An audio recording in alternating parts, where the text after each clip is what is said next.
Hello everyone. Exam warrior में आप सभी का स्वागत है। दोस्तों, बीपीएससी टीआरई 4 को ध्यान में रखते हुए आज से हम लोग क्लास 1 to 5 के लिए किरण पब्लिकेशन का प्रैक्टिस सेट शुरू कर रहे हैं। आज की इस क्लास में हम लोग इसके प्रैक्टिस सेट नंबर 1 के प्रश्नों को देखेंगे। दोस्तों, इसमें हम लोग जीके जीएस के 90 प्रश्नों को डिस्कस करने वाले हैं, तो आप लोग क्लास को लास्ट तक ध्यान से जरूर देखिएगा। और अगर आप इसका पीडीएफ चाहते हैं तो ज्वाइन कीजिए हमारे टेलीग्राम चैनल को, जिसका लिंक आपको डिस्क्रिप्शन बॉक्स या कमेंट बॉक्स में मिल जाएगा। दोस्तों, उसमें जीके जीएस के प्रश्न 61 नंबर से शुरू हो रहे हैं, तो देखते हैं। आज का पहला प्रश्न है, खाद्य श्रृंखला में ऊर्जा हस्तांतरण के दौरान उपयोग की जा सकने वाली ऊर्जा का लगभग डैश नष्ट हो जाता है और उपलब्ध ऊर्जा का केवल डैश ही अगले स्तर तक पहुंचाया जाता है। बहुत ही ज्यादा इंपॉर्टेंट प्रश्न है, ये कई बार आपके एग्जाम में पूछा गया है। करा खाद्य श्रृंखला में ऊर्जा हस्तांतरण के दौरान उपयोग की जा सकने वाली ऊर्जा का लगभग कितना प्रतिशत नष्ट हो जाता है, तो लगभग 90% नष्ट हो जाता है और उपलब्ध ऊर्जा का केवल 10% ही अगले स्तर तक पहुंचाया जाता है। इसे क्या कहा जाता है? इसे खाद्य श्रृंखला में ऊर्जा प्रवाह का 10% का नियम कहा जाता है। इसे 10% का नियम कहा जाता है। और यह नियम किसने दिया था, यह भी ध्यान रखिएगा। टीआरई 1 में पूछा गया था कि ऊर्जा प्रवाह के 10% का नियम किसने दिया था, तो लिंडमैन ने दिया था। किसने दिया था? तो लिंडमैन ने यह नियम दिया था। और 10% के नियम के अनुसार खाद्य श्रृंखला में ऊर्जा का प्रवाह एक पोषीय स्तर से दूसरे पोषीय स्तर में केवल 10% ही होता है और बाकी जो ऊर्जा होती है वो वातावरण में लुप्त हो जाती है, यानी नष्ट हो जाती है। तो इसका राइट आंसर हो जाएगा ऑप्शन 2, 90% और 10%। इसको हम लोग समझते हैं किसके माध्यम से, तो ऊर्जा के पिरामिड के माध्यम से इसको हम लोग समझते हैं। देखिए, प्रथम पोषीय स्तर में क्या आता है, तो प्रथम पोषीय स्तर में उत्पादक आते हैं। ठीक है, प्रथम पोषीय स्तर में उत्पादक आते हैं और उत्पादक में क्या होता है, तो पेड़ पौधे होते हैं और ये अपना भोजन स्वयं बनाते हैं, इसलिए इन्हें क्या कहा जाता है, इन्हें स्वपोषी कहा जाता है। ठीक है, और दूसरे पोषीय स्तर में कौन आता है, तो प्राथमिक उपभोक्ता। प्राथमिक उपभोक्ता दूसरे पोषीय स्तर में आते हैं और इसमें शाकाहारी जंतु आते हैं। उसके बाद तृतीय पोषीय स्तर में कौन आता है, तो द्वितीयक उपभोक्ता आता है। ठीक है, कौन? द्वितीयक उपभोक्ता आता है, ये तृतीय पोषीय स्तर होता है। और चतुर्थ पोषीय स्तर क्या होता है, तो तृतीयक उपभोक्ता होता है। ठीक है, तृतीयक उपभोक्ता यानी जो मांसाहारी जीव होते हैं। ठीक है, मान लेते हैं उत्पादक के पास कितनी ऊर्जा है, 10,000 किलो कैलोरी ऊर्जा है। उत्पादक के पास 10,000 किलो कैलोरी ऊर्जा है। जब उत्पादक को प्राथमिक उपभोक्ता खाएगा तो उसके पास कितना जाएगा, तो 10% के नियम के अनुसार कितना ऊर्जा जाएगा, तो 10% ऊर्जा जाएगा। एक पोषीय स्तर से दूसरे पोषीय स्तर में जब ऊर्जा का प्रवाह होगा तो कितना होगा, तो 10% होगा। तो 10,000 का 10% कितना हुआ, तो 1,000 हुआ। ठीक है, 1,000 ये किस में गया, तो ये प्राथमिक उपभोक्ता में गया। ठीक है, उसके बाद प्राथमिक उपभोक्ता से द्वितीयक उपभोक्ता में कितनी ऊर्जा जाएगी, तो 10% ऊर्जा जाएगी। तो 1,000 का 10% कितना हो गया, 1,000 का 10%, तो ये आपका 100 हो गया। ठीक है, और द्वितीय के बाद ऊर्जा तृतीयक में जाएगी कितना, तो 100 का 10%, यानी कितना हो गया, 10। तो यही आपका क्या है, ऊर्जा प्रवाह का 10% का नियम है। और ध्यान रखिएगा, ऊर्जा का जो पिरामिड होता है ये हमेशा सीधा बनता है। ठीक है, सीधा बनता है और एक दिशी होता है ये। ठीक है, सीधा बनता है ऊर्जा का पिरामिड और एक दिशी होता है। ठीक है, तो इसका राइट आंसर हो जाएगा ऑप्शन 2, 90% ऊर्जा नष्ट हो जाती है और 10% ही ऊर्जा एक पोषीय स्तर से दूसरे पोषीय स्तर में जाती है। और इसी को जो है ऊर्जा प्रवाह का 10% का नियम कहा जाता है। और यह किसने दिया था, तो यह लिंडमैन ने दिया था। ठीक है, ऑप्शन 2 इसका करेक्ट आंसर हो जाएगा।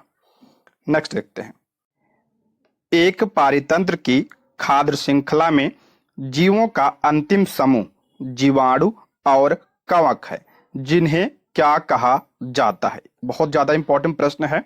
एक पारितंत्र की खाद्य श्रृंखला में जीवों का अंतिम समूह जीवाणु यानी बैक्टीरिया और कवक है, जिन्हें क्या कहा जाता है, तो इन्हें अपघटक या डिकम्पोजर कहा जाता है। ऑप्शन 3 इसका करेक्ट आंसर हो जाएगा अपघटक। देखिए खाद्य श्रृंखला की बात करते हैं तो खाद्य श्रृंखला में सबसे पहले क्या आता है तो उत्पादक आता है। क्या आता है उत्पादक। और उत्पादक में पेड़ पौधे आते हैं और ये क्या क्या होते हैं स्वपोषी होते हैं, यानी ये अपना भोजन स्वयं बनाते हैं। ठीक है, उत्पादक के बाद क्या आता है तो प्राथमिक उपभोक्ता आता है। प्राथमिक उपभोक्ता किसे कहा जाता है जो उत्पादक को खाते हैं, यानी जो पेड़ पौधों को खाते हैं उन्हें प्राथमिक उपभोक्ता कहा जाता है। और इसमें कौन से जंतु आते हैं तो इसमें शाकाहारी जंतु आते हैं। ठीक है, प्राथमिक उपभोक्ता के बाद क्या आता है तो द्वितीयक उपभोक्ता आता है। ठीक है, और द्वितीयक उपभोक्ता किससे कहा जाता है जो प्राथमिक उपभोक्ता को खाते हैं। द्वितीयक उपभोक्ता के बाद क्या आता है तो तृतीयक उपभोक्ता। तृतीयक उपभोक्ता किसे कहा जाता है जो द्वितीयक उपभोक्ता को खाते हैं। और ये क्या होते हैं मांसाहारी होते हैं, सर्वाहारी भी हो सकते हैं। ठीक है, और खाद्य श्रृंखला के अंतिम समूह में कौन आता है तो अपघटक आता है। ठीक है, अंतिम समूह में कौन आता है तो अपघटक आते हैं खाद्य श्रृंखला। और अपघटक में क्या आता है तो जीवाणु और कवक अपघटक में आते हैं। ठीक है, अपघटक किसे कहा जाता है तो जो मृत पौधों और जानवरों को खाकर उन्हें सरल पदार्थों में बदल देते हैं उन्हें अपघटक कहा जाता है। और अपघटक पर्यावरण को साफ करने में मदद करते हैं। ठीक है, इसको भी आप लोग ध्यान रखिएगा। ठीक है, इसमें जीवाणु और कवक आते हैं। नेक्स्ट है भारत में उचित पारिस्थितिक संतुलन बनाए रखने के लिए वन आच्छादन के लिए अनुशंसित न्यूनतम भूमि क्षेत्र क्या है। ये भी प्रश्न बहुत ज्यादा इंपॉर्टेंट है, कई बार पूछा गया है ये। करा भारत में उचित पारिस्थितिक संतुलन बनाए रखने के लिए वन आच्छादन के लिए अनुशंसित न्यूनतम भूमि क्षेत्र क्या है तो इसका राइट आंसर हो जाएगा ऑप्शन 3 33%। कितना 33%। किसके अनुसार तो राष्ट्रीय वन नीति। ध्यान रखिएगा राष्ट्रीय वन नीति ये कब आया था तो 1988। राष्ट्रीय वन नीति 1988 के अनुसार देश के कुल भौगोलिक क्षेत्र का 33% हिस्सा वनों से घिरा होना चाहिए। तो इसका राइट आंसर हो जाएगा ऑप्शन 3। किसके अनुसार तो राष्ट्रीय वन नीति 1988 के अनुसार। इसको भी ध्यान रखिएगा। नेक्स्ट है निम्नलिखित में से किसका उपयोग स्नेहक के रूप में भी किया जाता है। निम्नलिखित में से किसका उपयोग स्नेहक यानी लुब्रिकेंट के रूप में भी किया जाता है तो इसका राइट आंसर हो जाएगा ऑप्शन 2। ग्रेफाइट का उपयोग स्नेहक के रूप में किया जाता है। स्नेहक या लुब्रिकेंट क्या होता है ये फिसलन पैदा करता है, यानी इसका उपयोग घर्षण कम करने के लिए किया जाता है। तो इसका करेक्ट आंसर हो जाएगा ऑप्शन 2। ग्रेफाइट की बात करें तो ग्रेफाइट क्या है तो ग्रेफाइट एक अधातु है। क्या है ये अधातु है, लेकिन ध्यान रखिएगा अधातु होते हुए भी ये क्या है विद्युत का सुचालक है। ग्रेफाइट क्या होता है ये विद्युत का सुचालक होता है। और इसका उपयोग कहाँ पे किया जाता है तो इसका उपयोग पेंसिल में भी किया जाता है। इसको भी आप लोग ध्यान रखिएगा। नेक्स्ट है एल्यूमिनियम की सतह अक्सर एनोडाइज्ड होती है, इसका अर्थ निम्नलिखित में से किसके परत का निक्षेपण है। इंपॉर्टेंट है, एल्यूमिनियम की सतह अक्सर एनोडाइज्ड होती है, इसका अर्थ निम्नलिखित में से किसके परत का उस पर निक्षेपण होता है तो इसका करेक्ट आंसर हो जाएगा ऑप्शन 2। एल्यूमिनियम ऑक्साइड का उस पर निक्षेपण होता है। ऑप्शन 2 इसका करेक्ट आंसर हो जाएगा। नेक्स्ट है निम्नलिखित में से कौन सा मिश्र धातु नहीं है। करा कौन सा मिश्र धातु नहीं है, प्रश्न को ध्यान से पढ़िएगा। पूछ रहा कौन सा मिश्र धातु नहीं है तो इसका राइट आंसर हो जाएगा ऑप्शन 2। जिंक मिश्र धातु नहीं है। ऑप्शन 2 इसका करेक्ट आंसर हो जाएगा। पीतल क्या है तो ये मिश्र धातु है। किसका मिश्र धातु है यानी किससे मिलकर बना है तो जिंक यानी जस्ता और तांबे से मिलकर बना है आपका पीतल। इंपॉर्टेंट है ये, जिंक और तांबे से मिलकर बनता है पीतल। स्टील भी आपका क्या है मिश्र धातु है। ये किसका मिश्र धातु है तो इसमें आपका लोहा होता है, कार्बन होता है और मैग्नीज वगैरह भी इसमें होते हैं। एक और ध्यान रखिए बहुत ज्यादा इंपॉर्टेंट है कांसा। कांसा भी क्या है मिश्र धातु है और ये किससे मिलकर बना होता है तो तांबा और टिन से मिलकर बना होता है कांसा। ठीक है, ये सब ध्यान रखिएगा, इंपॉर्टेंट है। नेक्स्ट है गैल्वनीकरण की प्रक्रिया में किस धातु को लोहे पर लेपित किया जाता है। मोस्ट इंपॉर्टेंट प्रश्न है, गैल्वनीकरण की प्रक्रिया में किस धातु को लोहे पर लेपित किया जाता है। गैल्वनीकरण क्या होता है? तो लोहे को जंग से बचाने के लिए उस पर जिंक या जस्ते का लेप किया जाता है, इसे ही क्या कहा जाता है? गैल्वनीकरण कहा जाता है। तो इसका राइट आंसर हो जाएगा ऑप्शन 1, जिंक या जस्ता। गैल्वनीकरण को हिंदी में क्या कहा जाता है? इसे यसद लेपन कहा जाता है। ठीक है, यसद लेपन। लोहे को जंग से बचाने के लिए उस पर जस्ते का लेप किया जाता है और इसे ही यसद लेपन या गैल्वनीकरण कहा जाता है। नेक्स्ट है, संक्षारण किसके परिणाम स्वरूप होता है? संक्षारण किसके परिणाम स्वरूप होता है? इंपॉर्टेंट है। संक्षारण क्या होता है? जब कोई धातु अपने आसपास अम्ल, नमी या आर्द्रता आदि के संपर्क में आती है तो उसकी चमक धीरे धीरे समाप्त होने लगती है और इस प्रक्रिया को क्या कहा जाता है? तो इसे संक्षारण कहा जाता है। जैसे लोहे पर जंग लगना, ये किसका उदाहरण है? तो ये संक्षारण का उदाहरण है। लोहे पर जंग लगना। और लोहे पर जंग लगना ये कैसी प्रक्रिया है? तो ये रासायनिक प्रक्रिया, ध्यान रखिएगा। लोहे पर जंग लगना कैसी प्रक्रिया है? तो रासायनिक प्रक्रिया है। तो संक्षारण किसके परिणाम स्वरूप होता है? तो ये रासायनिक अभिक्रियाएं हैं। ठीक है, तो ऑप्शन क्या हो जाएगा? 2 इसका करेक्ट आंसर हो जाएगा, केवल रासायनिक अभिक्रियाएं। अब की बार पूछा गया था कि जंग का रासायनिक नाम क्या है? ये भी इंपॉर्टेंट है, इसको ध्यान रखिएगा। जंग का रासायनिक नाम क्या होता है? तो फेरिक ऑक्साइड। और इसका फार्मूला क्या होता है? तो Fe2O3 इसका फार्मूला होता है, फेरिक ऑक्साइड। तैयारी 3 में पूछा गया था, ये इंपॉर्टेंट है। ठीक है, नेक्स्ट है, हमारे घर में विद्युत उपकरण डैश जुड़े होते हैं। हमारे घर में जो विद्युत उपकरण होते हैं, जैसे आपका फैन हो गया, ठीक है, बल्ब हो गया, ये किस क्रम में जुड़े होते हैं? तो ये स्रोत के साथ समानांतर क्रम में जुड़े होते हैं। ऑप्शन 3, किस क्रम में? समांतर क्रम में या जुड़े होते हैं ताकि वो खराब ना हो। ठीक है, नेक्स्ट है, दबाव की इकाई क्या है? दबाव यानी दाब की इकाई क्या है? तो इसका राइट आंसर हो जाएगा ऑप्शन 1, न्यूटन प्रति वर्ग मीटर। ठीक है, दाब क्या होता है? तो किसी सतह के इकाई क्षेत्र पर लगने वाले बल को दाब कहते हैं। यानी दाब P बराबर क्या हो गया? F/A। दाब को P से जो है इंडिकेट करते हैं और F क्या है? तो ये बल है और A क्या है? आपका क्षेत्रफल है। यानी किसी सतह के इकाई क्षेत्र पर लगने वाले बल को दाब कहा जाता है। तो P बराबर F/A हो गया। बल का मात्रक क्या होता है? तो बल का मात्रक न्यूटन होता है और क्षेत्रफल का मात्रक क्या होता है? तो मीटर स्क्वायर होता है। तो इसलिए इसका मात्रक क्या हो गया? तो न्यूटन प्रति वर्ग मीटर इसका मात्रक होता है और इसे ही क्या कहा जाता है? इसे ही पास्कल कहा जाता है। दाब का मात्रक पास्कल भी होता है, इसको भी आप लोग ध्यान रखिए। तो ऑप्शन 1 इसका करेक्ट आंसर हो जाएगा। अच्छा, न्यूटन मीटर किसका मात्रक है? तो ये कार्य का मात्रक है और इसे ही क्या कहा जाता है? जूल कहा जाता है। इसको भी ध्यान रखिए, कार्य का मात्रक न्यूटन मीटर या जूल होता है। और न्यूटन किसका मात्रक होता है? तो सभी पता है, ये बल का मात्रक होता है। नेक्स्ट है, किसी पेड़ की आयु किसके द्वारा निर्धारित की जा सकती है? किसी पेड़ की आयु यानी वह कितना पुराना है या कितने वर्ष का है, यह किसके द्वारा निर्धारित की जाती है?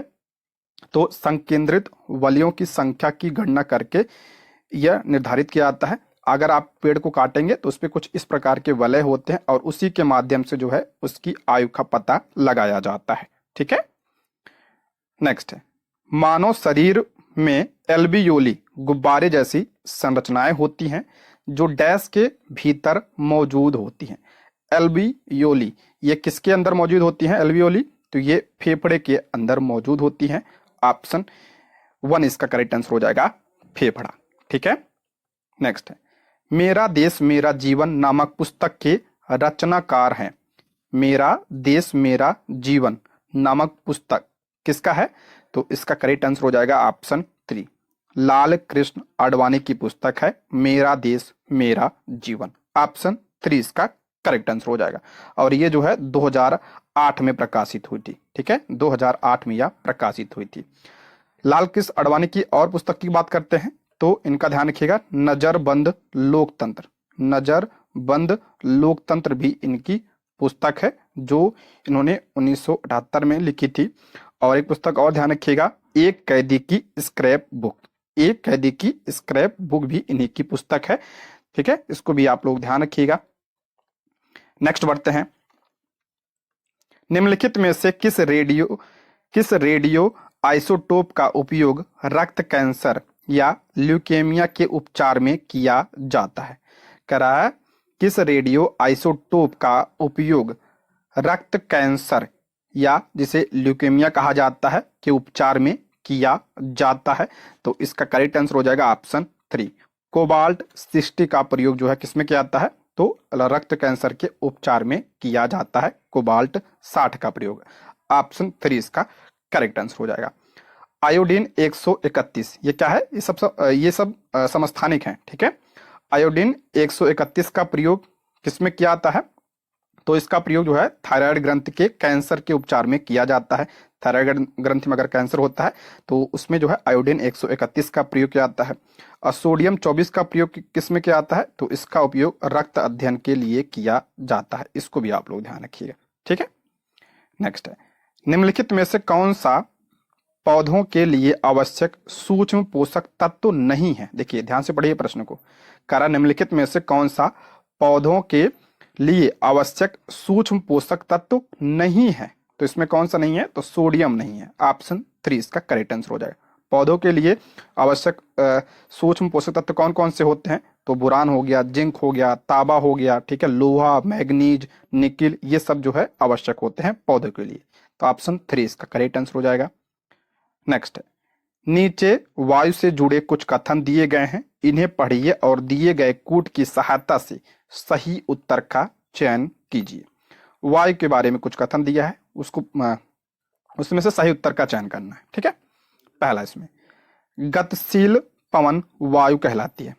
करा गतिशील पवन वायु कहलाती है, बिल्कुल करेक्ट है। जो गतिशील पवन होती है उसे क्या कहा जाता है? उसे वायु कहा जाता है, बिल्कुल करेक्ट है। करा दूसरा है वायु गर्म होने पर फैलती है, बिल्कुल सही है। जब वायु गर्म होती है तो क्या करती है? वो फैलती है, ठीक है। तीसरा है वायु केवल कम वायुदाब वाले क्षेत्र से उच्च वायुदाब वाले क्षेत्र की ओर चलती है। ये कथन आपका क्या है? गलत है।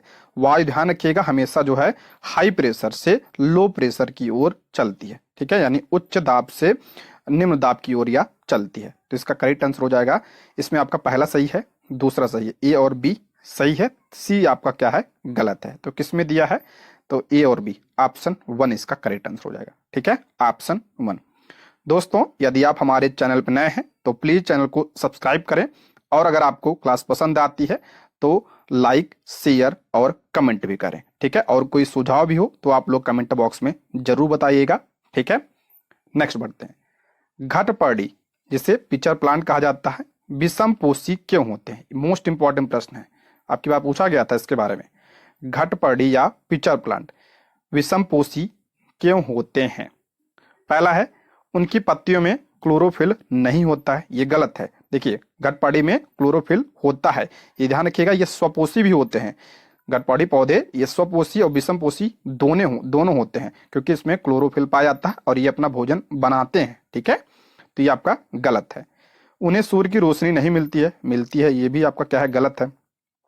तीसरा है उन्हें मृदा में नाइट्रोजन नहीं मिलता, ये करेक्ट है आपका, ऑप्शन 3 इसका करेक्ट आंसर हो जाएगा। देखिए जो घटपर्डी पौधे होते हैं ये कहाँ पर उगते हैं? जहां पर नाइट्रोजन की कमी होती है, जैसे रेगिस्तान वगैरह में उगते हैं, तो यहाँ पे क्या होती है? नाइट्रोजन की ये कमी होती है यहाँ पे, और नाइट्रोजन की पूर्ति के लिए ये कीड़े मकोड़े को खाते हैं, ठीक है।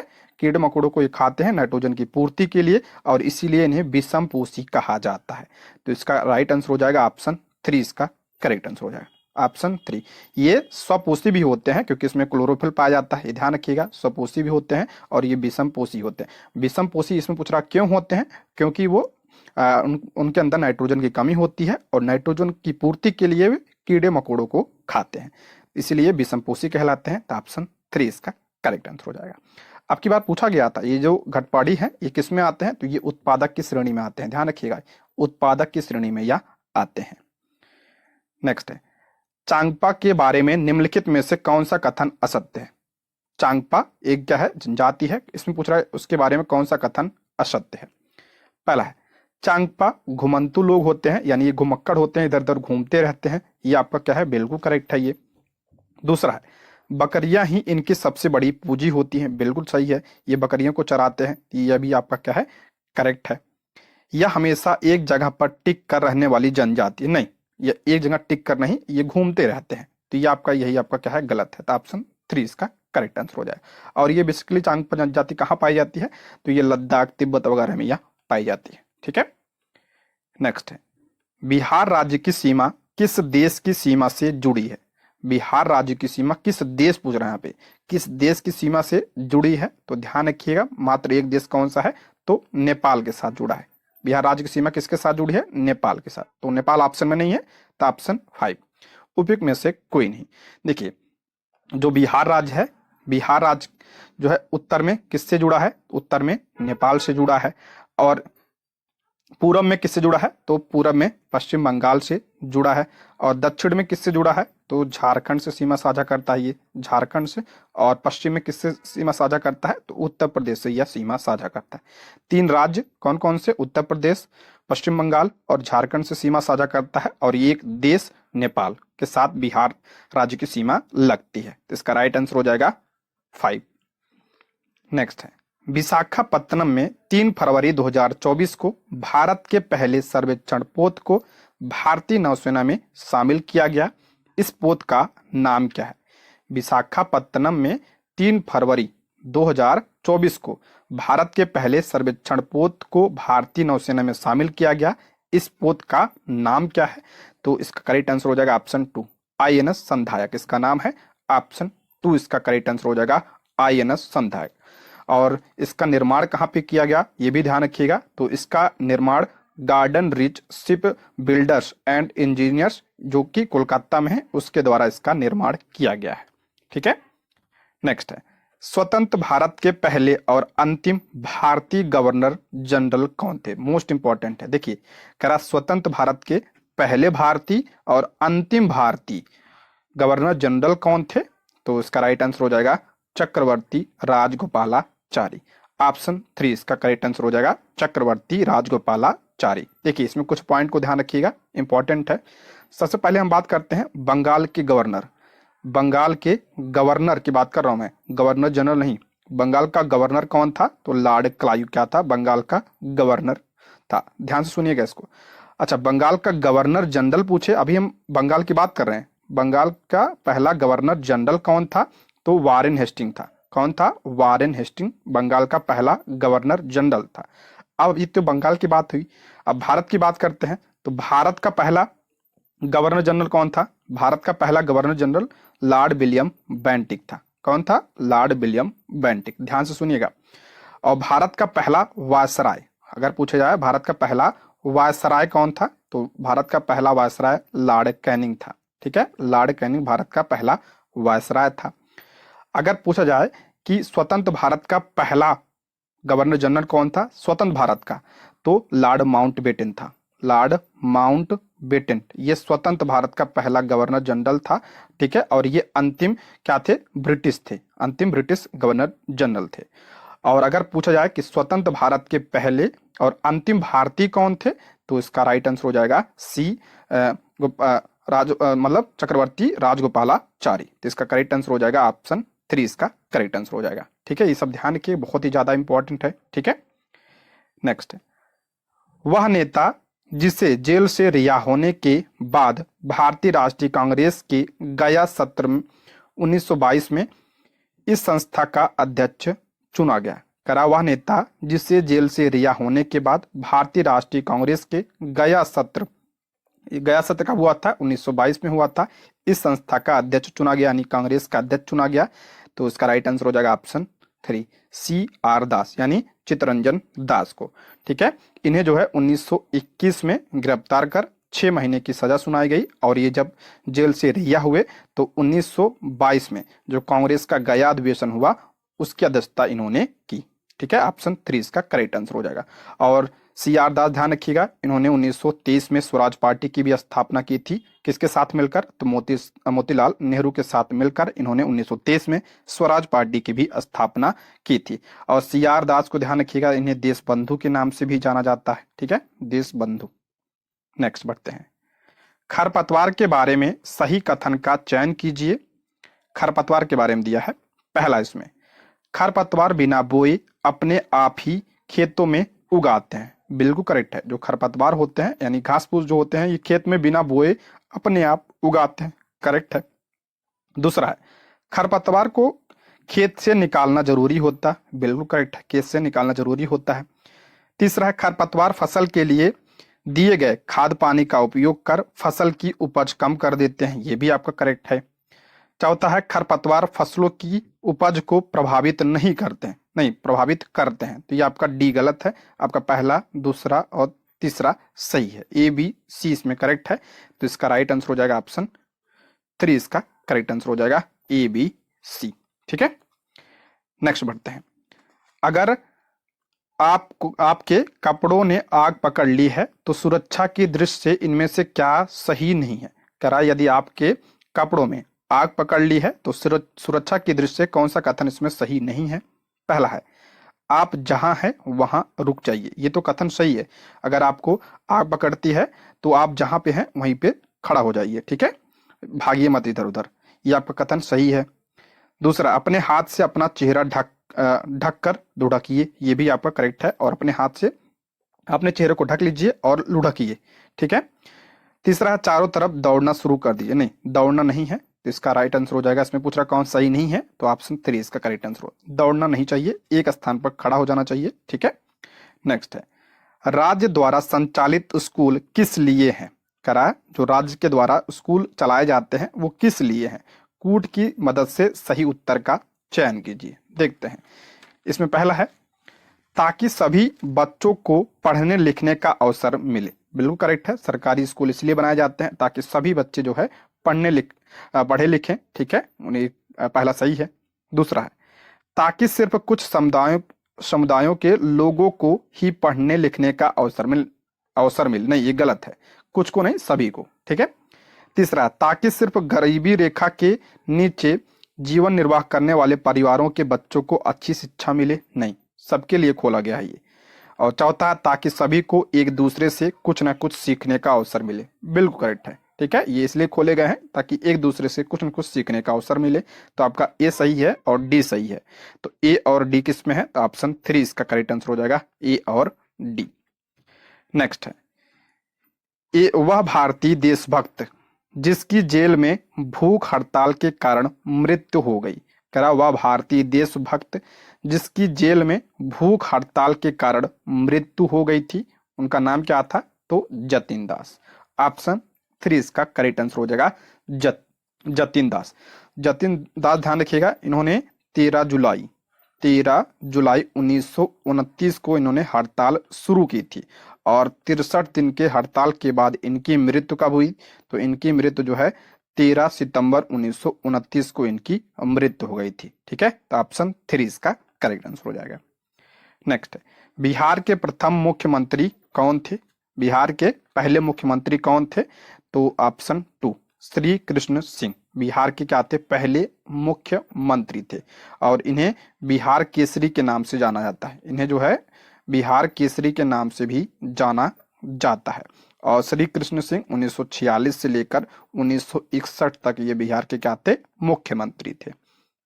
नेक्स्ट है शेर शाह का मकबरा कहाँ स्थित है। शेर शाह का जो मकबरा है ये कहाँ पे है, तो ये सासाराम में है। ऑप्शन 3 इसका करेक्ट आंसर हो जाएगा सासाराम। अच्छा शेर शाह की मृत्यु कब हुई थी, तो 1545 में इसकी मृत्यु हुई थी, ऑप्शन 3। नेक्स्ट है प्राचीन भारत का नेपोलियन किससे कहा जाता है। इंपॉर्टेंट है, प्राचीन भारत का नेपोलियन सभी को पता होगा, समुद्रगुप्त को कहा जाता है। ऑप्शन 3 इसका करेक्ट आंसर हो जाएगा। और समुद्रगुप्त किस वंश का शासक था, तो ये गुप्त वंश का शासक था, और इसे प्राचीन भारत का नेपोलियन कहा जाता है। नेक्स्ट है 23.5 डिग्री उत्तरी अक्षांश का प्रचलित नाम क्या है। 23.5 डिग्री उत्तरी अक्षांश को क्या कहा जाता है, उसे कर्क रेखा कहा जाता है। देखिए ये आप मान लीजिए पृथ्वी है, तो जो पृथ्वी के बीचों बीच से जो काल्पनिक रेखा गुजरती है 0 डिग्री, ये कौन सी रेखा होती है, तो ये भूमध्य रेखा होती है, ठीक है, इसे भूमध्य रेखा या विषुवतीय रेखा कहा जाता है। और उसके बाद भूमध्य रेखा से 23.5 डिग्री उत्तरी अक्षांश, 23.5 डिग्री उत्तरी अक्षांश में जो रेखा होती है उसे क्या कहा जाता है, उसे कर्क रेखा कहा जाता है। और भूमध्य रेखा से 23.5 डिग्री जो दक्षिणी अक्षांश होता है इसे क्या कहा जाता है, इसे मकर रेखा कहा जाता है, ठीक है, इसको ध्यान रखिएगा, इंपॉर्टेंट है। तो इसका करेक्ट आंसर हो जाएगा ऑप्शन 1, कर्क रेखा। नेक्स्ट, तारों की दूरी मापी जाती है। जो तारों की दूरी होती है किसमें मापी जाती है, तो ये प्रकाश वर्ष में मापी जाती है। ध्यान रखिएगा, प्रकाश वर्ष पूछा आता है किसका मात्रक है, तो ये दूरी का मात्रक है। तो ऑप्शन 1 इसका करेक्ट आंसर हो जाएगा, प्रकाश वर्ष। ठीक है, और एक प्रकाश वर्ष बराबर ध्यान रखिएगा तो 9.46 गुणे 10 की घात 15 मीटर। एक प्रकाश वर्ष बराबर 9.46 गुणे 10 घात 15 मीटर। नेक्स्ट, फूली हुई पूड़ी तेल में तैरती है क्योंकि। कह रहा जो फूली हुई पूड़ी होती है ये तेल में तैरती है क्यों, तो इसका करेक्ट आंसर हो जाएगा ऑप्शन 3, पूड़ी में वाष्प भरा होता है। ऑप्शन 3 इसका करेक्ट आंसर हो जाएगा। जब पूड़ी का घनत्व तेल से कम हो जाता है तो वह फूल कर तैरने लगती है। ठीक है, उसमें वाष्प भर जाता है इसलिए वो तैरने लगती है। ऑप्शन 3। नेक्स्ट है, एक प्लास्टिक कुछ प्लास्टिक ऐसे हैं जिन्हें एक बार सांचे में ढाल दिया जाता है तो उन्हें उष्मा देकर गर्म नहीं किया जा सकता है, ऐसे प्लास्टिक कहलाते हैं। इंपॉर्टेंट है, ये सब प्रश्न एनसीईआरटी में दिए गए हैं। ठीक है, करा कुछ प्लास्टिक ऐसे होते हैं जिन्हें एक बार अगर सांचे में ढाल दिया जाता है तो उन्हें उष्मा देकर गर्म नहीं किया जा सकता दोबारा। ऐसे प्लास्टिक को क्या कहा जाता है, तो ऐसे प्लास्टिक को जो है थर्मोसेटिंग प्लास्टिक कहा जाता है। थर्मोसेटिंग यानी अगर वे एक बार सेट हो गए तो उन्हें दोबारा जो है गर्म नहीं किया जा सकता है, उन्हें थर्मोप्लास्टिक कहा जाता है। जैसे इसका उदाहरण ध्यान रखिएगा, बैकेलाइट। बैकेलाइट इसका उदाहरण है। ठीक है, नेक्स्ट है, एक मनुष्य दीवार पर बल लगाकर उसे विस्थापित करने में असमर्थ होता है तब वह। करा एक मनुष्य दीवार पर बल लगाकर उसे विस्थापित करने में क्या है, असमर्थ है, तब वह है। तो इसका राइट आंसर हो जाएगा ऑप्शन 3, वह कोई कार्य नहीं करता। कार्य के लिए क्या जरूरी होता है, तो विस्थापन जरूरी होता है, यानी उसका जो है हिलना डुलना जरूरी होता है। लेकिन यहाँ पे जो है इसको दीवार को विस्थापित करने में क्या है, ये असमर्थ है, तो इसलिए कोई कार्य नहीं। कार्य बराबर क्या होता है, तो बल गुणे विस्थापन होता है। ठीक है, यानी विस्थापन जरूरी होता है कार्य के लिए। यहाँ पे विस्थापन क्या है, शून्य है, तो इसलिए बल भी क्या हो गया, इसलिए कार्य भी क्या हो गया, तो शून्य हो गया। ठीक है, ये ध्यान रखिएगा, ऑप्शन 3 इसका करेक्ट आंसर हो जाएगा। और कार्य कैसा मात्रा कैसी राशि है, तो ये अदिश राशि है। कार्य जो है अदिश राशि है। नेक्स्ट है, और उसका मात्रक क्या होता है, अभी मैंने पीछे बताया था, कार्य का मात्रक न्यूटन मीटर होता है। ठीक है, यानी जिसे जूल के नाम से भी जाना जाता है। नेक्स्ट है, एक मनुष्य दीवार पर बल लगाकर उसे विस्थापित करने में असमर्थ है तब। अच्छा, वही प्रश्न है, नेक्स्ट बढ़ते हैं। टीबी से बचने हेतु कौन सा टीका सही है।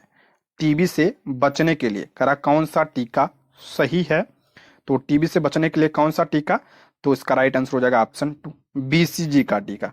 बीसीजी का टीका लगवाया जाता है, ऑप्शन 2 इसका करेक्ट आंसर हो जाएगा। बीसीजी का फुल फॉर्म क्या होता है, तो बैसिलस कोलमेट गुरिन। इन्होंने इसकी खोज की थी और इन्हीं के नाम पर इसका नाम रखा गया है। ठीक है, ऑप्शन क्या हो जाएगा 2 इसका करेक्ट आंसर हो जाएगा। अच्छा, टीबी की बात करें, ये किससे फैलता है, तो ये बैक्टीरिया से फैलता है, यानी जीवाणु से फैलता है, इसको ध्यान रखिएगा।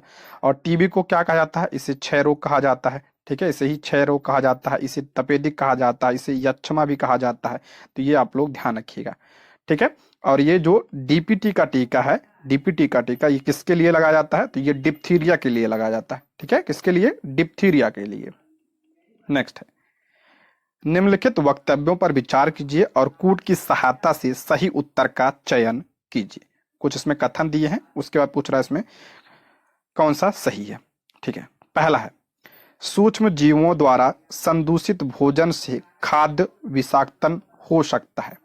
करा सूक्ष्म जीवों द्वारा संदूषित भोजन से खाद्य विषाक्तन हो सकता है, यानी फूड पॉइजनिंग हो सकती है। बिल्कुल करेक्ट है, अगर सूक्ष्म जीव से खराब कर देते हैं तो खाने लायक नहीं होता है। ठीक है, ये करेक्ट है, और इससे क्या होता है, फूड पॉइजनिंग हो जाती है। तेज धूप में रखी ब्रेड पर कवक आक्रमण कर देते नहीं, तेज धूप में रखी ब्रेड पर जो है कवक जो आक्रमण नहीं करते हैं। तीसरा है, तेल एवं सिरके में जीवाणु रह सकते हैं, इसलिए इनका उपयोग अचार को संदूषण से बचाने के लिए किया जाता है। करा तेल एवं सिरके में जीवाणु रह सकते नहीं, इसमें जीवाणु रह नहीं सकते, मर जाते हैं, इसलिए इसका उपयोग अचार वगैरह बनाने में किया जाता है। ठीक है, गलत है। चौथा है जीवाणु की वृद्धि रोकने के लिए मांस तथा मछली को सूखे नमक से ढक देते हैं। बिल्कुल करेक्ट है। जीवाणु यानी बैक्टीरिया की वृद्धि रोकने के लिए जो मांस और मछली होते हैं उस पर जो है नमक लगाकर उसे ढक दिया जाता है ताकि वो खराब ना हो। तो ये आपका क्या है, करेक्ट है। तो इसमें आपका पहला सही है और चौथा सही है। ए और डी इसका करेक्ट आंसर हो जाएगा। तो इसमें कौन सा है, 3, ऑप्शन 3 इसका राइट आंसर हो जाएगा।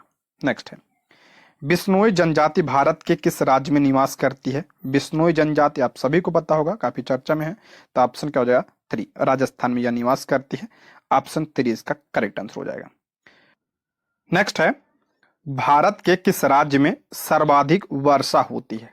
भारत के किस राज्य में सर्वाधिक वर्षा होती है। तो आप सभी को पता है सर्वाधिक वर्षा कहाँ पे होती है।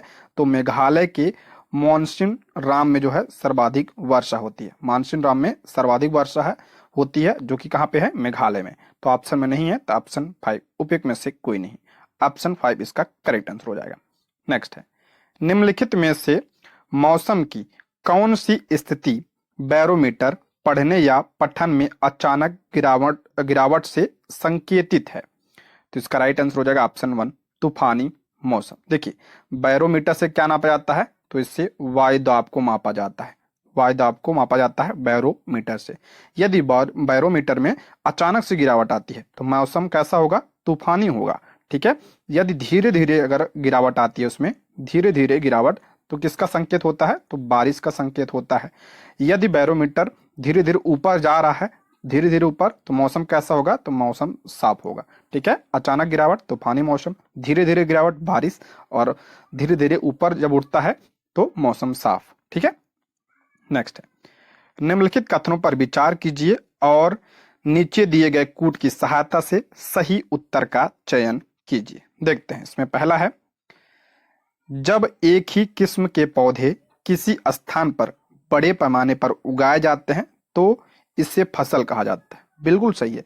जब एक ही किस्म के पौधे एक ही स्थान पर उगाए जाते हैं उन्हें क्या कहा जाता है, उन्हें फसल कहा जाता है। जैसे मान लीजिए गेहूं है, गेहूं को जो है एक ही स्थान पर बड़े पैमाने पर उगाया जाता है तो क्या है, गेहूं की फसल कहलाती है। ठीक है, पहला सही है। दूसरा है गेहूं की फसल का अर्थ है कि खेत में उगाए जाने वाले सभी पौधे क्या है, गेहूं के हैं। बिल्कुल करेक्ट, तभी तो फसल कहलाएगा, ये करेक्ट है। तीसरा है वह फसल जिन्हें वर्षा ऋतु में बोया जाता है उन्हें रबी कहा जाता है। नहीं, रबी की फसल जो है ये सर्दी ऋतु में बोई जाती है। ठीक है। वर्षा ऋतु में कौन सी फसल बोई जाती है, तो खरीफ की फसल होती है, और वर्षा ऋतु में कौन सी, खरीफ की फसल बोई जाती है। ठीक है, तो ये गलत है। और चौथा है शीत ऋतु में उगाई जाने वाली फसलें खरीफ होती है। नहीं, शीत ऋतु में कौन सी फसलें होती हैं, तो रबी की फसल होती है। जैसे आपका रबी की फसल में गेहूं हो गया, सरसों हो गया, मटर हो गया। ठीक है। और खरीफ की फसल में आपका धान हो गया, मक्का हो गया, ये वर्षा के समय में बोई जाती है। और एक और होता है जायद। जायद ये गर्मी के समय में बोई जाती है। इसमें जायद में क्या आता है, खीरा, ककड़ी, सब्जियां वगैरह, ये जायद की फसल कहलाती है। तो इसमें आपका सी गलत है और डी गलत है। सही कौन सा है, ए और बी इसका करेक्ट है। इसमें हो जाएगा आपका पहला, ऑप्शन 1 इसका राइट आंसर हो जाएगा, केवल ए और बी। नेक्स्ट है नोवाक जोकोविच किस खेल से संबंधित है। नोवाक जोकोविच किस खेल से संबंधित है, तो ये टेनिस से संबंधित है। ऑप्शन 3 इसका राइट आंसर हो जाएगा, टेनिस। और ये किस देश के हैं, तो ये सर्बिया के खिलाड़ी हैं। ठीक है, सर्बिया।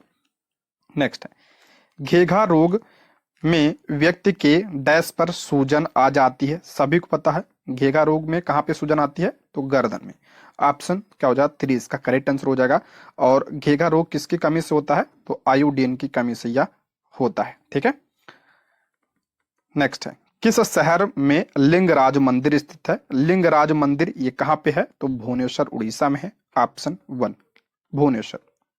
नेक्स्ट है नीचे 2 वक्तव्य दिए गए हैं, एक को अभिकथन ए और दूसरे को कारण आर कहा गया है। नीचे दी गए कूट की सहायता से सही उत्तर का चयन कीजिए। अभिकथन दिया है और कारण दिया है। देखते हैं पहला इसमें अभिकथन है ध्रुवीय भालू के शरीर पर बालों की एक मोटी परत होती है। बिल्कुल करेक्ट है। ध्रुवीय भालू के शरीर पर क्या होता है, जो भालू होते हैं वहां पे ध्रुवों पर, उसमें उनके ऊपर बाल की मोटी परत होती है।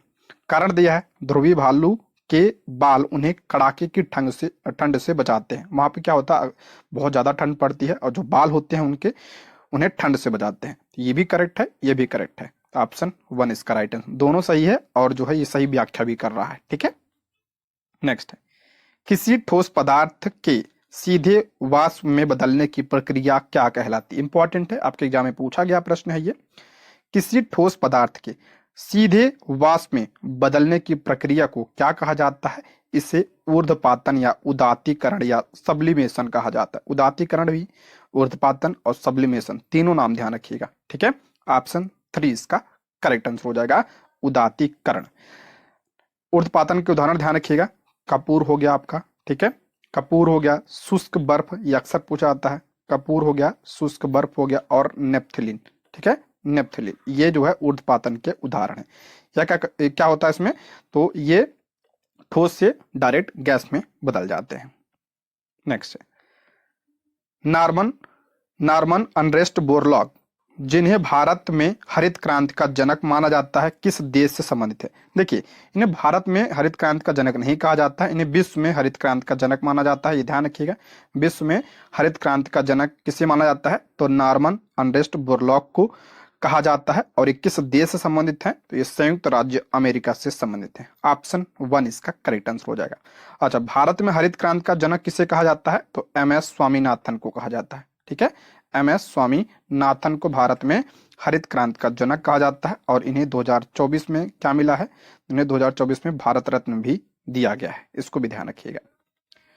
नेक्स्ट, भारत पाकिस्तान सीमा रेखा का संदर्भ है। भारत और पाकिस्तान के बीच कौन सी सीमा रेखा है? सभी को पता होगा, रेड क्लिफ रेखा है, ऑप्शन 2। मैकमोहन भारत और चीन के बीच है। भारत और चीन के बीच कौन सी? मैकमोहन है। और डूरंड रेखा, तो भारत और अफगानिस्तान के बीच आपकी कौन सी रेखा है? डूरंड रेखा है। नेक्स्ट, वित्तीय वर्ष 2024-25 के लिए केंद्रीय बजट में कुल अनुमानित व्यय कितना है? 2024-25 का पूछा है इसमें, अब तो बजट आ गया है। 2024-25 में कितना था? तो इसका राइट आंसर हो जाएगा 47.65। इसका राइट आंसर हो जाएगा ऑप्शन 2 इसका करेक्ट आंसर हो जाएगा। नेक्स्ट है, निम्नलिखित में से कौन सी नदी फतुहा में गंगा में मिलती है? करा कौन सी नदी फतुहा में गंगा में मिलती है? तो पुनपुन नदी मिलती है। ये कई बार पूछा गया है बीपीएससी के द्वारा, इंपॉर्टेंट है, इसको ध्यान रखिएगा। पुनपुन नदी का उद्गम कहाँ पे होता है? तो झारखंड के पलामू जिले के छोटा नागपुर पठार से इसका उद्गम होता है। और ये जो है फतुहा के पास गंगा में मिलती है, तो यानी ये गंगा की सहायक नदी है, ऑप्शन 2। नेक्स्ट है, बिहार के किस स्थान पर राष्ट्रपिता महात्मा गांधी को समर्पित देश के सबसे बड़े बापू टावर का उद्घाटन 4 फरवरी 2024 को मुख्यमंत्री नीतीश कुमार द्वारा किया गया? करा बापू टावर का उद्घाटन कब किया गया? 4 फरवरी 2024 को। किसके द्वारा? तो मुख्यमंत्री नीतीश कुमार के द्वारा। कहां पे? तो पटना के गर्दनी बाग में, ऑप्शन 1। पटना के गर्दनी बाग में, ऑप्शन 1 इसका करेक्ट आंसर हो जाए। इसकी ऊंचाई भी ध्यान रखिएगा, बापू टावर की। इसकी ऊंचाई कितनी है? 120 फीट जो है इसकी ऊंचाई है, 120। और उसमें लागत कितना आया है बनाने में? तो 129 करोड़, ठीक। नेक्स्ट, प्रोफेसर अमर्त्य सेन का संबंध निम्नलिखित में से किस उपागम से है? अमर्त्य सेन का संबंध किस उपागम से है? तो क्षमता उपागम से, ऑप्शन 2 क्षमता उपागम। नेक्स्ट है, स्वस्थ मनुष्य का हृदय 1 मिनट में लगभग कितनी बार धड़कता है? तो 72 बार लगभग धड़कता है, ऑप्शन 2 इसका करेक्ट आंसर हो जाएगा। अच्छा, हृदय की गति किस में नापी जाती है? किसके द्वारा नापी जाती है? तो कार्डियोग्राम के द्वारा नापी जाती है, ठीक है। कार्डियोग्राम के द्वारा हृदय की गति नापी जाती है।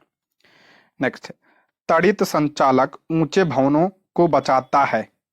जो तड़ित संचालक होते हैं ऊंचे भवनों को जो है किससे बचाते हैं? तो इसका राइट आंसर हो जाएगा ऑप्शन 3, आसमान से पैदा होने वाली बिजली से यह बचाता है, ऑप्शन 3 इसका करेक्ट आंसर हो जाएगा।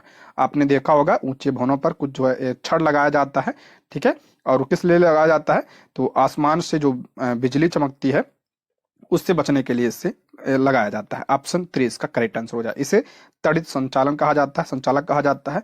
और इसका सिद्धांत किसने दिया था? तो बेंजामिन फ्रैंकलिन ने इसका सिद्धांत दिया था तड़ित संचालक का। नेक्स्ट है, बायोगैस है, इंपॉर्टेंट है, पूछा गया है। बायोगैस में किसका मिश्रण होता है? तो इसमें मेथेन और कार्बन डाइऑक्साइड का मिश्रण होता है, मेथेन और कार्बन डाइऑक्साइड, ऑप्शन 1 इसका राइट आंसर हो जाएगा। मेथेन इसमें सबसे ज्यादा होता है, उसके बाद कार्बन डाइऑक्साइड होता है, ठीक है, ऑप्शन 1। नेक्स्ट, भारत का लौह पुरुष किसे कहा जाता है? भारत का लौह पुरुष किसे कहा जाता है?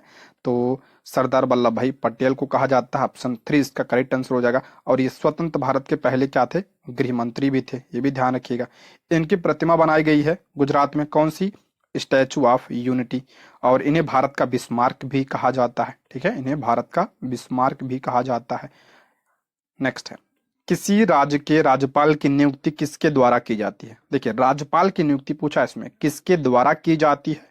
तो ऑप्शन 3 इसका राइट आंसर हो जाएगा। आर्टिकल 155 के द्वारा राष्ट्रपति के द्वारा राज्यपाल की नियुक्ति की जाती है। सॉरी, राज्यपाल की नियुक्ति की जाती है। और राज्यपाल का पद किस आर्टिकल में है? तो आर्टिकल 153 में इसके पद का उल्लेख किया गया है। ठीक है, नेक्स्ट है, अभिव्यक्ति और कारण दिया। ठीक है, देख लेते हैं। इसमें पहला है, कभी कभी जुताई से पहले खेतों में खाद डाली जाती है। बिल्कुल सही है, कभी कभी जुताई से पहले ही खेतों में क्या खाद डाल दिया जाता है। कारण क्यों डाला जाता है? तो जुताई के समय खाद डालने से खाद मिट्टी से भली भांत मिल जाती, ये कारण भी सही है, कथन भी सही है। तो हो जाएगा आपका ऑप्शन 1 इसका करेक्ट आंसर हो जाएगा। दोनों सही है और व्याख्या भी सही कर रहा है ये। ठीक है, नेक्स्ट है, भारत में अंतरिक्ष प्रणाली से संबंधित स्थलों के युग्मों में से कौन सा कथन सही है? पहला है इसरो उपग्रह केंद्र हरिकोटा, दूसरा विक्रम साराभाई अंतरिक्ष केंद्र तिरुवनंतपुरम, ये करेक्ट है। ऑप्शन 2 इसका करेक्ट आंसर हो जाएगा। विक्रम साराभाई अंतरिक्ष केंद्र कहाँ पे? ये तिरुवनंतपुरम में है। श्रीहरिकोटा में कौन सा है? तो सतीश धवन अंतरिक्ष केंद्र है। सतीश धवन अंतरिक्ष केंद्र श्रीहरिकोटा आंध्र प्रदेश में है। विक्रम साराभाई तिरुवनंतपुरम केरल में है। ठीक है, नेक्स्ट है, प्रथम स्वतंत्रता संग्राम के बाद मुगल बादशाह बहादुर शाह जफर को निर्वासित किया गया। प्रथम स्वतंत्रता संग्राम यानी जो 1857 की क्रांति हुई थी, उसके बाद मुगल बादशाह कौन था उस समय? बहादुर शाह जफर थे। उन्हें कहाँ निर्वासित किया गया था? यानी कहाँ भेज दिया गया था? तो उन्हें रंगून भेज दिया गया था, म्यांमार। ऑप्शन 1 इसका करेक्ट आंसर हो जाएगा, रंगून। और वहीं पे इनकी मृत्यु 1862 में हो गई थी। ठीक है, इंपॉर्टेंट है ये। नेक्स्ट है, विश्व में कौन सा पठार सबसे ऊंचा और सबसे जटिल है? कह रहा सबसे ऊंचा पठार और सबसे जटिल पठार कौन सा है? तो तिब्बती पठार है। ऑप्शन 1। और इसे क्या कहा जाता है? इसे विश्व की छत भी कहा जाता है। विश्व की छत भी कहा जाता है तिब्बती पठार को। नेक्स्ट है, उष्मा विकिरण को मापने के लिए किसका उपयोग किया जाता है? उष्मा विकिरण को मापने के लिए किसका उपयोग किया जाता है? तो कैलोरी मीटर, इसे ही बोलोमीटर भी कहा जाता है। कैलोरी मीटर या बोलोमीटर का प्रयोग किया जाता है।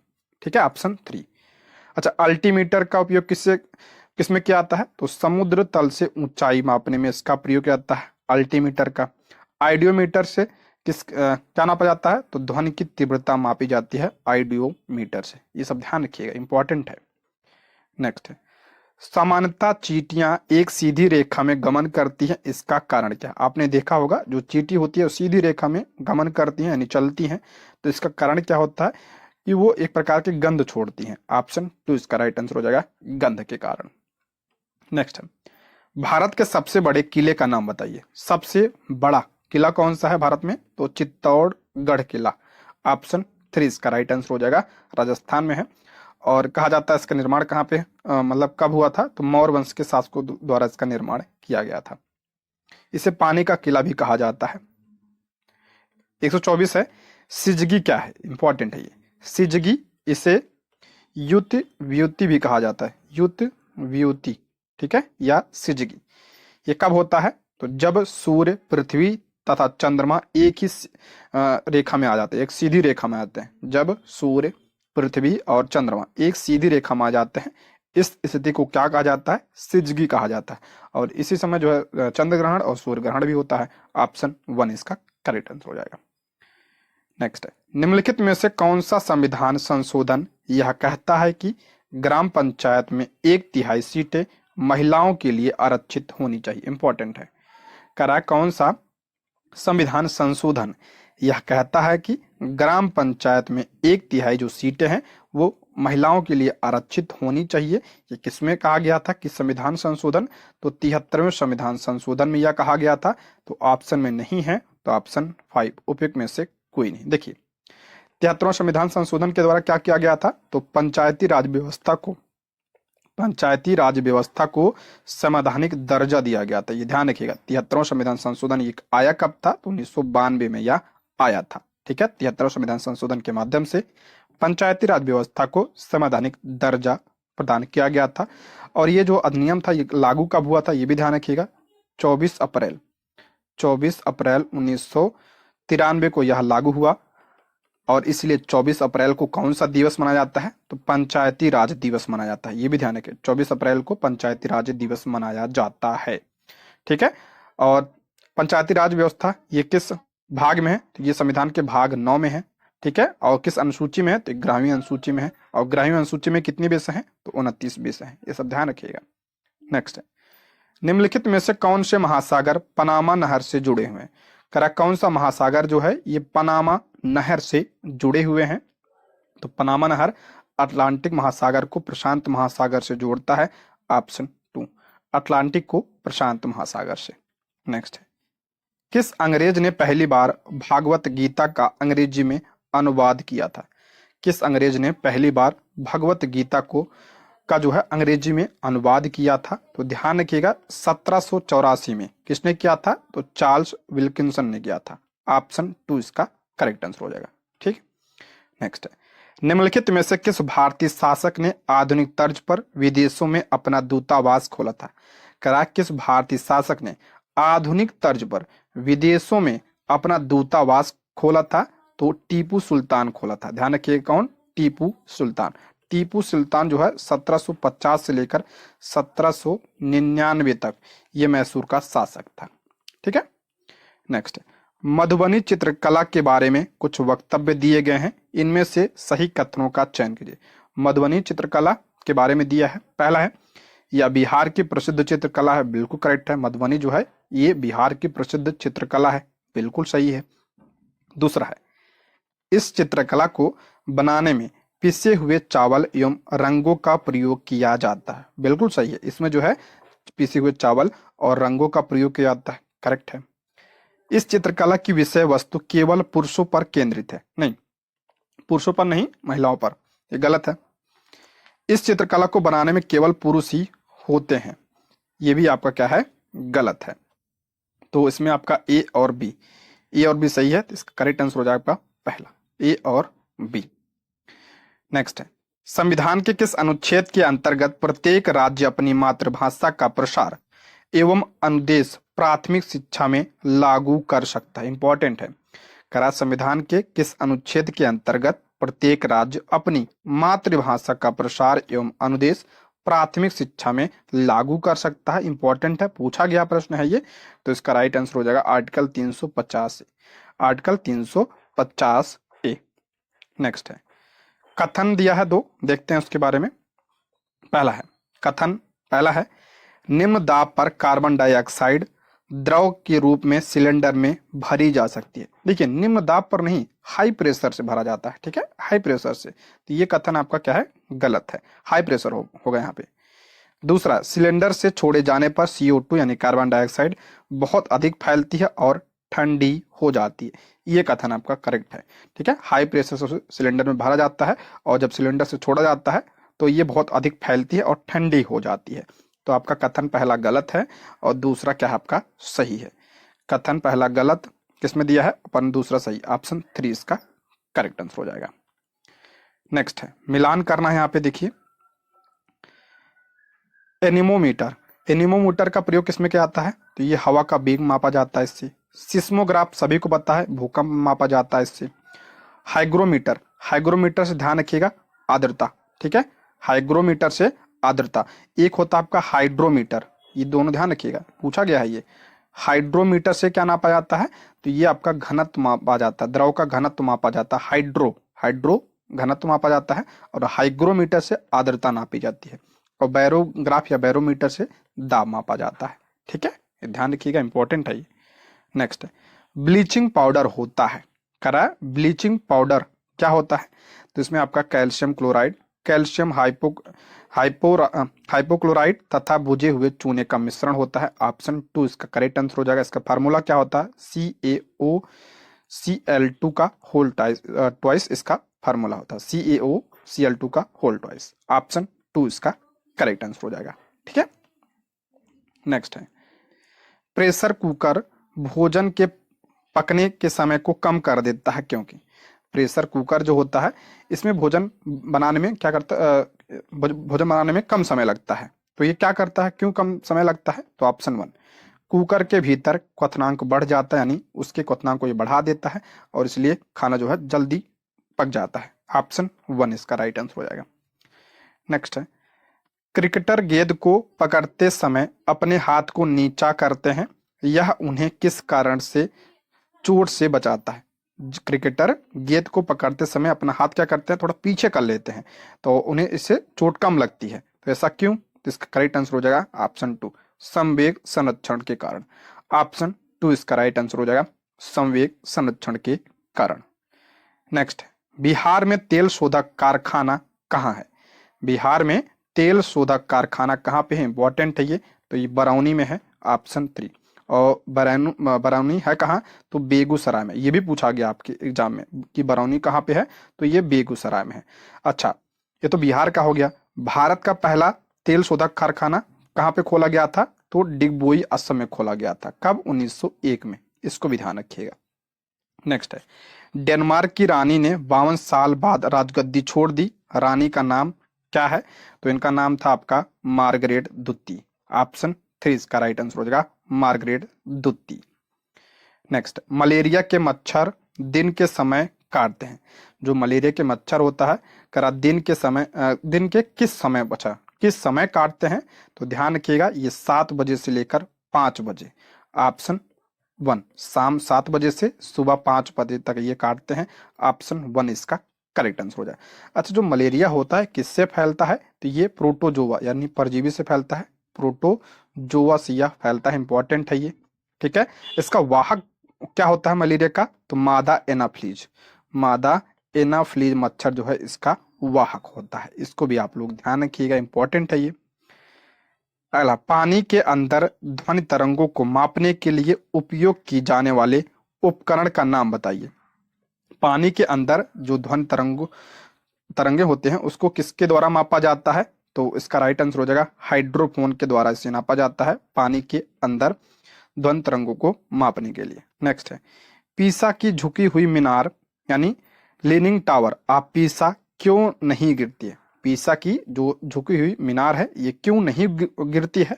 तो ऑप्शन 3, मीनार के गुरुत्व केंद्र के बीच से ऊर्ध्वाधर रेखा मीनार के आधार के अंदर रहती, इसलिए। ऑप्शन 3। नेक्स्ट है भारत में पहली तार लाइन किन 2 स्थानों के बीच बिछाई गई थी? देखिए कि तार लाइन है, ठीक है, तार लाइन किन 2 स्थानों के बीच बिछाई गई थी? तो इसका राइट आंसर हो जाएगा आपका कलकत्ता से आगरा। ऑप्शन 1 इसका राइट आंसर हो जाएगा, कलकत्ता से आगरा। आप लोग कमेंट बॉक्स में बताइए कि भारत में पहली ट्रेन कब चली थी? ठीक, कमेंट बॉक्स में जरूर बताइएगा भारत में पहली ट्रेन कब चली थी और कहां से कहां तक चली थी। नेक्स्ट है नीचे जंगल अधिकार कानून से जुड़े हुए कुछ कथन दिए गए हैं, ठीक है, और उसकी सहायता से सही उत्तर का चुनाव करना है। ठीक है, देखते हैं। जंगल कानून, यह कानून 2009 में पारित किया गया था। नहीं, जंगल अधिकार कानून 2009 में नहीं, ये 2006 में पारित किया गया था। ये सब एनसीईआरटी में दिया गया, ठीक है, 2006 में आया था ये। इस कानून के अनुसार जो लोग कम से कम 50 साल से जंगल में रहते हैं उनका जंगल की जमीन पर हक है। नहीं, 50 साल नहीं, 25 वर्ष। ठीक है, इस कानून के अनुसार जो लोग कम से कम 25 वर्ष से जंगल में रहते हैं उनका जंगल के जमीन पर क्या है? हक है। तो ये आपका पहला भी गलत, दूसरा भी गलत। तीसरा है जंगल बचाने का काम ग्राम सभा का होता है, ये करेक्ट है आपका। ठीक है, सी सही है, ए और बी क्या है? गलत है। तो इसका राइट आंसर हो जाएगा ऑप्शन 3। नेक्स्ट है इसमें भी आपका कथन दिया है और कारण दिया है, देखते हैं। लोग एक अंतरिक्ष यान में भी पृथ्वी के खिंचाव को महसूस करते हैं। करा लोग एक अंतरिक्ष यान में पृथ्वी के खिंचाव को महसूस नहीं करते हैं, गलत है ये। कारण दिया अंतरिक्ष यान पृथ्वी के चारों ओर घूमता है, कारण तो सही है लेकिन कथन आपका क्या है? गलत है। लोग जो है अंतरिक्ष यान में पृथ्वी के खिंचाव को महसूस नहीं करते हैं। क्यों नहीं करते हैं? क्योंकि अंतरिक्ष यान पृथ्वी के चारों ओर क्या करता है? घूमता है। तो इसमें आपका अभिकथन गलत है और कारण करेक्ट है। तो इसमें आपका क्या हो जाएगा?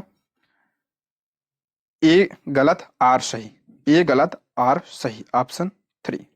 नेक्स्ट है, पेयजल को शुद्ध करने के लिए निम्नलिखित में से किस वस्तु का उपयोग व्यापक रूप से होता है? अगर आप पेयजल को शुद्ध करने के लिए किसका उपयोग किया जाता है, तो क्लोरीन का उपयोग किया जाता है। सभी पता होगा, ऑप्शन 1 इसका राइट आंसर हो जाएगा, क्लोरीन का उपयोग किया जाता है। नेक्स्ट है, भारत की किस प्राचीन नृत्य शैली को सादिर कहा जाता है? करा किस नृत्य शैली को सादिर कहा जाता है? तो भरतनाट्यम को सादिर कहा जाता है। ऑप्शन 3 इसका करेक्ट आंसर हो जाएगा। और भरतनाट्यम क्या है, तो ये शास्त्रीय नृत्य है।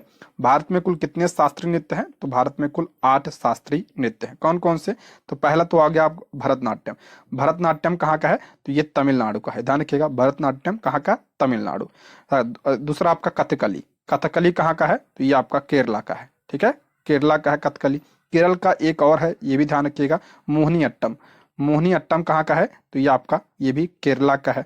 उसके बाद उड़ीसी, उड़ीसा का है।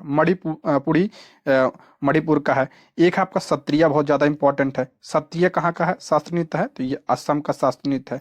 उसके बाद आपका कुचिपुड़ी, कुचिपुड़ी आंध्र प्रदेश का है। और एक और बच रहा आपका कथक। कथक कहाँ का है? उत्तर प्रदेश या उत्तर भारत का है ये, ठीक है। 8 शास्त्रीय नृत्य है, इसको आप लोग जरूर ध्यान रखिएगा। नेक्स्ट है, उस ग्रह का नाम बताइए जो सौर मंडल में अन्य ग्रहों से विपरीत दिशा में चलता है। कह रहा है उस ग्रह का नाम बताइए जो सौर मंडल में अन्य ग्रहों के विपरीत दिशा में चलता है। देखिए, और जो ग्रह होते हैं, ग्रह कैसे चलते हैं, जैसे आपका पृथ्वी मान लीजिए, पृथ्वी कैसे घूमती है? तो ये पश्चिम से पूर्व घूमती है। पश्चिम से पूरब की तरफ घूमती है पृथ्वी, पश्चिम से पूरब, यानी वामावर्त घूमती है, ये एंटी क्लॉकवाइज घूमती है, ठीक है। लेकिन ध्यान रखिएगा, 2 ग्रह हैं, एक आपका यूरेनस हो गया और एक आपका शुक्र। यूरेनस यानी अरुण ग्रह और शुक्र ग्रह, ये दोनों कैसे घूमते हैं? तो ये पूरब से पश्चिम की तरफ घूमते हैं, पूरब से पश्चिम की तरफ चक्कर लगाते हैं। बाकी जो ग्रह हैं वो पश्चिम से पूर्व, जैसे पृथ्वी हो गया और सारे ग्रह हैं, ये पश्चिम से पूर्व। लेकिन शुक्र और यूरेनस 2 ग्रह हैं, ये पूरब से पश्चिम यानी दक्षिणावर्त या क्लॉकवाइज घूमते हैं, ये ऑप्शन 3। नेक्स्ट है, कुछ फूलों का प्रयोग सब्जियों के रूप में होता है, निम्नलिखित में से सही कथन का चयन कीजिए। कचनार का फूल, इसका उपयोग सब्जी के रूप में किया जाता है, बेसिकली उत्तर प्रदेश में बनता है। सहजन का फूल, इसका भी उपयोग जो है किया जाता है, और सहजन का जो है ये महाराष्ट्र में इसका उपयोग किया जाता है, महाराष्ट्र का है ये। केले का फूल की सब्जी बनती है, ये केरला वगैरह में बनती है, बहुत फेमस है, ठीक है। और रिफ्लेक्सिया का फूल, ये गलत है, तो आपका पहला सही है, दूसरा सही है, तीसरा सही है। इसका उपयोग सब्जी के रूप में किया जाता है, ऑप्शन 3। नेक्स्ट है, 200 ग्राम द्रव्यमान वाले रबड़ का एक गेंद किसी झील में पानी की सतह पर तैर रहा है। यदि पृथ्वी की सतह पर गुरुत्वाकर्षणीय त्वरण का मान 9.8 है मीटर प्रति सेकंड स्क्वायर है, तो तैरती गेंद का आभासी भार कितना होगा? तो अगर इसको सॉल्व करेंगे आप लोग, तो इसका राइट आंसर हो जाएगा आपका ऑप्शन ई, इनमें से कोई नहीं। इसका आंसर क्या होगा? 0 आएगा, ठीक है, तो ऑप्शन 5। नेक्स्ट है, गंगा के मैदानी क्षेत्र में सघन जनसंख्या पाई जाती है क्योंकि? गंगा के आसपास जो मैदानी क्षेत्र है वहां पे सघन जनसंख्या यानी अत्यधिक जनसंख्या पाई जाती है। क्यों पाई जाती है? क्योंकि वहां पे जो है जलोढ़ मृदा पाई जाती है। और जलोढ़ मृदा क्या होती है? तो जलोढ़ मृदा उपजाऊ होती है, ठीक है, इसलिए ऑप्शन 3 इसका करेक्ट आंसर होगा। मृदा उपजाऊ होती है, इसलिए वहां पे ज्यादा लोग रहने खाने के लिए बसते हैं, ऑप्शन 3। नेक्स्ट है, कथन दिया है और 2 कथन दिए हैं, 1 और 2, देखते हैं इसमें। पहला कथन है, पर्याप्त ऊंचाई पर, थोड़ा बड़ा कर लेते हैं, पर्याप्त ऊंचाई पर वायु इतनी ठंडी हो जाती है कि इसमें उपस्थित जल वाष्प संघनित होकर छोटी छोटी जल की बूंदें, जिन्हें जलकणिका कहते हैं, में परिवर्तित हो जाती है। बिल्कुल करेक्ट है। जब पर्याप्त ऊंचाई पर वायु इतनी ठंडी हो जाती है, जैसे हम ऊपर जाएंगे वायु क्या होती है? ठंडी हो जाती है। इसमें उपस्थित जो जलवाष्प होते हैं ये संघनित होकर छोटे छोटे जो है बूंदों में, ये छोटे छोटे बूंदों में परिवर्तित हो जाते हैं, जिन्हें क्या कहा जाता है? जलकणिका कहा जाता है। और दूसरा कथन है, छोटी जलकणिकाएं जो वायु में तैरती हैं हमें बादलों के रूप में दिखाई देती हैं। और यही जो छोटी छोटी जलकणिकाएं होती हैं, जब ये वायु में तैरती हैं तो ये बादलों के रूप में दिखाई देती हैं। ये दोनों कथन सही है, आपका ऑप्शन 1 कथन पहला भी सही है और दूसरा भी कथन क्या है? सही है। तो इसका करेक्ट आंसर हो जाएगा आपका ऑप्शन 1, इसका राइट आंसर हो जाएगा, ठीक है दोस्तों। इसमें हमने सभी प्रश्नों को देख लिया है। अगर आपको क्लास पसंद आई हो तो आप लोग क्लास को लाइक जरूर करिएगा, ठीक है, और वीडियो को शेयर भी करिएगा, ठीक। और कोई सुझाव हो तो कमेंट बॉक्स में आप लोग जरूर बताइएगा, ठीक है। ये रहे आज के प्रश्न। Thank you for watching.